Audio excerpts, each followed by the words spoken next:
Um acontecimento que mudou o século completa 20 anos amanhã, 20 anos neste sábado. São os ataques do 11 de setembro de 2001, que mataram aproximadamente 3.000 pessoas em Nova York, nos Estados Unidos, e desencadearam uma guerra ao terror do governo americano que mudou a geopolítica mundial.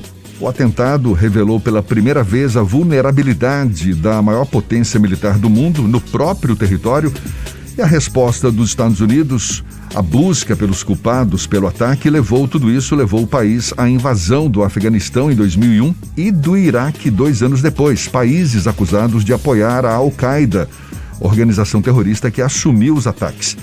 A gente faz um resgate, analisa quais foram os impactos geopolíticos pós 11 de setembro, conversando agora com o professor do Laboratório de Pesquisa em Relações Institucionais da FACAMP, James Onig, nosso convidado aqui no Issa Bahia. Seja bem-vindo, um prazer tê-lo aqui conosco mais uma vez. Bom dia, professor. Bom dia, amigos. Muito obrigado pela oportunidade. Uma alegria estar com vocês.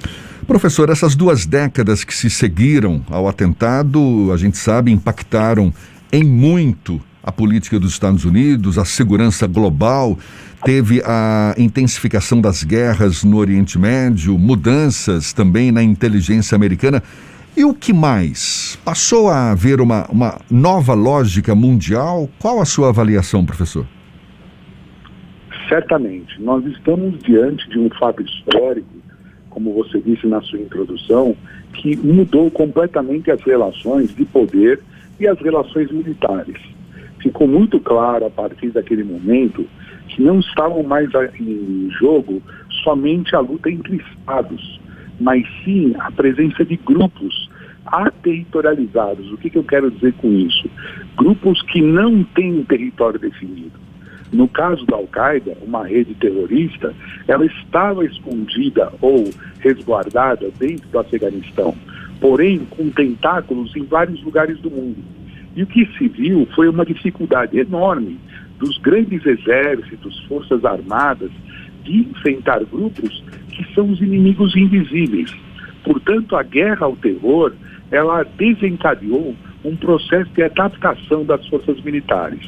E do ponto de vista mais macro, mais generalizado, nós podemos dizer que marcou também o surgimento de um novo foco, que não só mais Oriente Médio como nós conhecemos, ou seja, o conflito árabe-israelense, a questão do Canal de Suez, mas sim também questões pertinentes à Ásia Central, especificamente ao Irã, e que vai abrir as portas para o Afeganistão. Então, resumidamente, nós podemos dizer que há uma mudança técnico-militar nesse processo e uma mudança geopolítica, mudando o foco para essa região da Ásia Central. Uma mudança técnico-militar, mas que não tem consenso entre todos os líderes mundiais, digamos assim, desse nosso lado mais ocidental. Porque, por exemplo, tem um campo progressista, com uma visão mais questionadora, por exemplo, em relação às invasões americanas a países do Oriente Médio, ao mesmo tempo em que o Exército e as próprias agências de inteligência americana defendem essas medidas como necessárias para conter o terrorismo. Essa falta de consenso prejudica nessa nova ordem mundial? Sem dúvida alguma. Os modelos utilizados pela potência dos Estados Unidos, pela força que os Estados Unidos têm, muitas vezes deixaram sequelas sobre populações civis. E isso dificulta muito, vamos dizer assim, o embarque do Ocidente como um todo nesta empreitada militar. Lembremos nós que nós entramos na era dos drones, e isso ainda não tem consenso, não é? Ainda não existe consenso. Quantas vezes os americanos erraram algo, tirando vidas, inclusive, de crianças inocentes? E isso realmente, como você bem lembrou, um campo progressista ocidental olha com muito cuidado para essa situação. Afinal de contas, o discurso dos direitos humanos não é só um discurso, mas sim uma prática necessária para se garantir a mínima condição de sobrevivência em lugares de extrema dificuldade, como foi o caso do Afeganistão. Então, o Ocidente não está todinho, ele fechado, com essa questão da guerra ao terror, desencadeada desde o governo Bush filho, não é? Professor, logo após o 11 de setembro, houve a deflagração do que nós convencionamos chamar de guerra ao terror, pela própria nomenclatura utilizada pelo então presidente George W. Bush dos Estados Unidos. Os Estados Unidos passaram um bom tempo de enfrentamento à Al-Qaeda e outras células que teriam origem terrorista. Nesse período, houve uma busca de quase 10 anos pela responsabilização e assassinato do Osama Bin Laden, que foi considerado o grande artífice do 11 de setembro, e agora, em 2021, acontece a retirada das tropas norte-americanas do Afeganistão. Esse processo acabou concentrando as forças, os olhares dos norte-americanos para essa região e acabou permitindo que outras potências internacionais acabassem ocupando espaços que anteriormente seriam ocupados pelos norte-americanos? Efetivamente, sim. Devemos estar atentos a um fato que pode passar desapercebido. Se nós considerarmos um pouquinho antes, vamos dizer assim, a primeira guerra da nova ordem, a guerra do Iraque, quando o Iraque invade o Kuwait, a guerra de libertação, por assim dizer, nós tivemos uma mudança que vem desde lá, reordenando essa lógica geopolítica. E, como você bem disse, nós estamos diante de um modelo que mudou muito. Afinal de contas, 2001, as relações espaciais, territoriais e geopolíticas, e mais ainda, as relações econômicas não eram as relações de hoje. A China fez esse ensaio de crescimento justamente nessa época. A aproximação da China com a Rússia se dá justamente nessas 2 décadas. Não é? Então, a desestruturação da Síria, entre outros fatores, realmente colocam outros atores em cena, e não mais aqueles atores tradicionais do Conselho de Segurança com a preponderância dos Estados Unidos e seus aliados.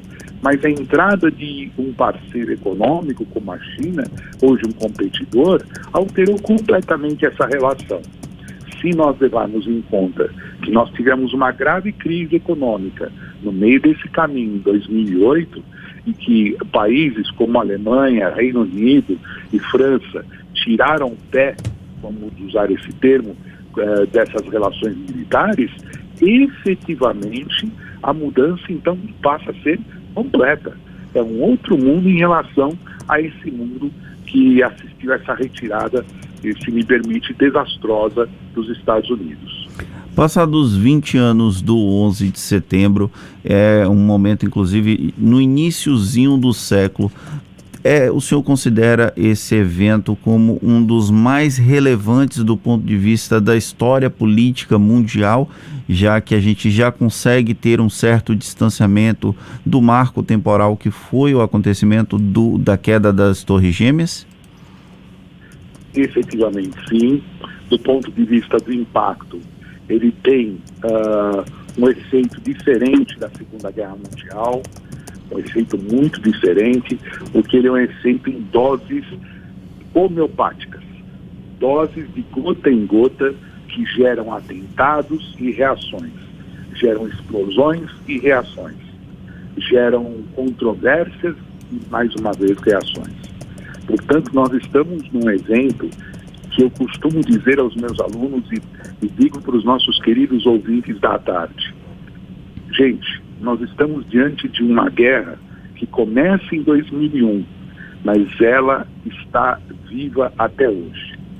E a retirada americana, ela é a prova de que um novo capítulo está se escrevendo e não se encerrando. Nós devemos lembrar muito bem que a entrada do Talibã no poder não só gerou espanto mundial, pelas formas com que foram feitas, ou seja, pela forma com que foi feita essa aproximação, mas sim porque nas primeiras semanas, já em Cabul, as mulheres estão reivindicando seus direitos, estão sendo oprimidas. Então é um tema que interessa a toda a humanidade, não interessa só aos Estados Unidos. Portanto, o efeito do 11 de setembro está mais do que vivo até hoje. A gente está conversando aqui com o professor James Onig, que é professor do Laboratório de Pesquisa em Relações Institucionais da FACAMP, Faculdades de Campinas. Professor, e em relação ao Brasil, que papel o Brasil pode ter nesse processo que desestabilizou ainda mais a relação internacional e que continua desestabilizada até agora, até hoje? Qual o protagonismo o Brasil poderia ter para contribuir para, quem sabe, recuperar o equilíbrio mundial? Bem, se nós levarmos em consideração a nossa tradição diplomática, que vinha até pouco tempo, nós temos uma formação política de altíssimo nível na nossa escola diplomática, que é o Itamaraty.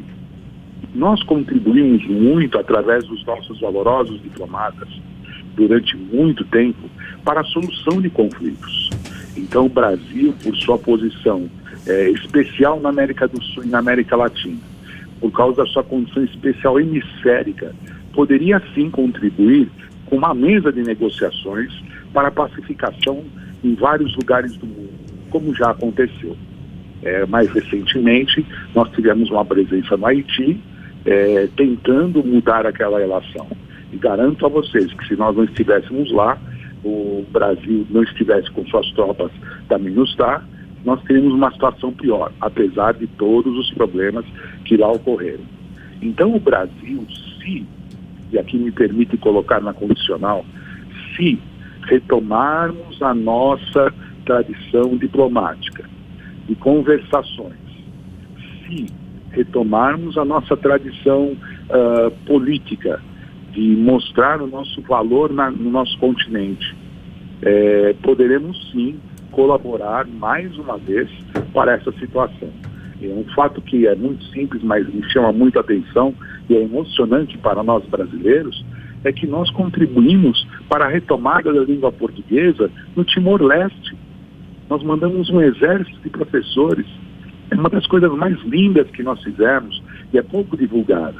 O Brasil pode ajudar nas questões mais prementes em qualquer lugar do mundo, porque o Brasil sempre foi ajudado. E é por isso que nós precisamos voltar à nossa tradição diplomática. E o senhor acha que o Brasil tem cacife, tem credibilidade no momento para assumir essa responsabilidade? Isso levando em conta o atual momento político que a gente enfrenta, com crise institucional e com um governo que encontra resistência em muitas nações? Efetivamente não.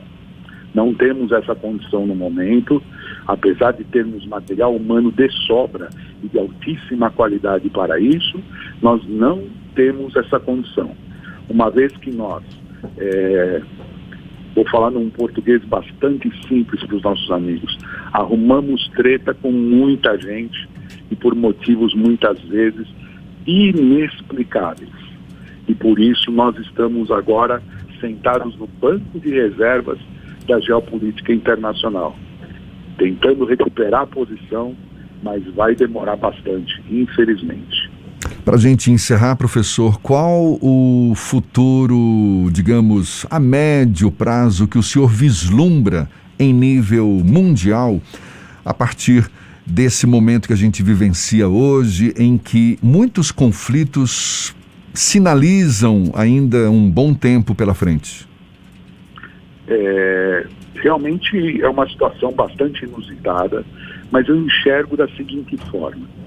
A retirada norte-americana não é só uma retirada estratégica, né, por assim dizer. É uma retirada que reflete a atual crise interna dos Estados Unidos, onde dois fatores são muito importantes. A opinião pública norte-americana, que rejeita mais uma vez qualquer participação em conflitos desta monta, afinal de contas são jovens que perecem em terras estrangeiras e a questão da crise econômica dos Estados Unidos. Um dos pilares para entender o que vai acontecer no futuro é acompanhar o que acontece nos Estados Unidos. Um outro pilar importante para a gente poder vislumbrar um pouco mais à frente é justamente o que os vizinhos do Afeganistão vão começar a entender dessas relações. Afinal de contas, o Talibã tem uma linha política religiosa muito clara, que às vezes difere dos seus vizinhos. E, se me permite colocar mais um ponto nessa geopolítica, nessa geografia, tem um vizinho do Afeganistão que todos nós temos que estar de olho, que é o Paquistão, aliado de primeira ordem do Talibã. E o Paquistão tem relações simbióticas hoje com a China. Portanto, o xadrez está muito complexo. O jogo está muito complexo e precisamos olhar com bastante cuidado o que pode acontecer nos próximos meses. Então eu convido todos que estão acompanhando esse tema tão candente a ficar de olho o que vai acontecer até dezembro. Mas eu aposto muito nessa questão do que os Estados Unidos vai sugerir ao mundo e como o mundo vai encarar as atrocidades que o Talibã cometer. Estes são os dois pilares que eu acredito sejam fundamentais.